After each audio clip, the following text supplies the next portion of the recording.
나와요. 진실 공방이 벌어지다 보니까 특히 이제 그 당시에 같이 근무했던 뭐 사병이라든가 또 군 관계 장교들도 막 제보를 해요. 그때 뭐 청탁 받았다. 그래서 갈수록 이 형국이 오히려 추 장관 측에 불리하게 돌아간다. 이렇게 판단이 됩니다. 추 장관 쪽으로 본다라고 하면 뭐 김영란법 위반이냐 아니냐 이 논란이 있을 수 있습니다만은 아들의 경우에는 탈영으로 볼 수 있는 부분들이 굉장히 크다 이렇게 생각할 수밖에 없을 거예요.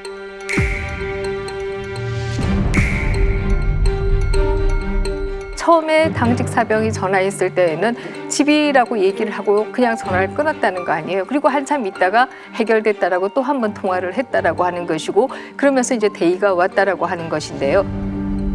이 처음 전화했을 때에는 사실 이 부분이 해결이 안 된 상태로 있었던 것이다. 이렇게 볼 수 있고 추 장관 아들 서 씨는 무릎 수술을 위해 2017년 6월 5일부터 14일까지 열흘짜리 병가를 냈습니다. 부대에 복귀해야 하는 14일, 추 장관의 보좌관은 부대 인사 담당 장교 A 대위에게 전화해 병가를 연장할 수 있는지를 물은 것으로 취재 결과 확인됐습니다. 당초 두 번째 병가가 종료되기 전인 21일에 전화한 것으로 알려졌지만 실제로는 14일에 한 겁니다.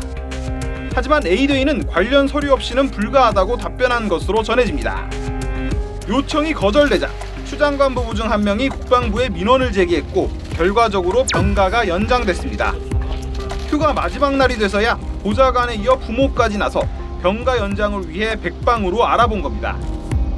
군의관은 군병원에서 충분히 진료가 가능한 상황이라고 했지만 서 씨는 외부 병원에서 수술 후 집에서 쉬는 중이었습니다.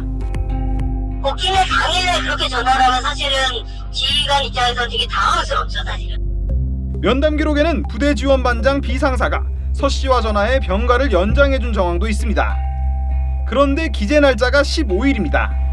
14일에 1차 병가가 끝났기 때문에 하루 뒤에 병가가 연장됐다면 탈영으로 볼 수도 있습니다.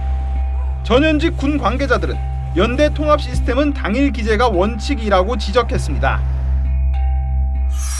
많은 엄마들이 아이들이 귀대할 때 외박이나 외출 이후에 귀대할 때 늦지 않기 위해서 정말 브레이크에 가속에 엄청나게 달려가서 아이들을 그야말로 귀대시켰던 경험들이 있을 거예요.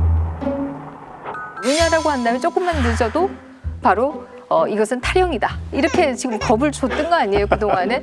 그렇다라고 한다면 아유 오지도 않고 전화 받고 나서 아 그래요? 이러고 있다가 이 문제를 해결했다라고 한다면 대한민국 국민 누가 봐도 이 부분은 그 무지 이탈이 아니냐 이렇게 얘기할 수밖에 없지 않을까 싶어요.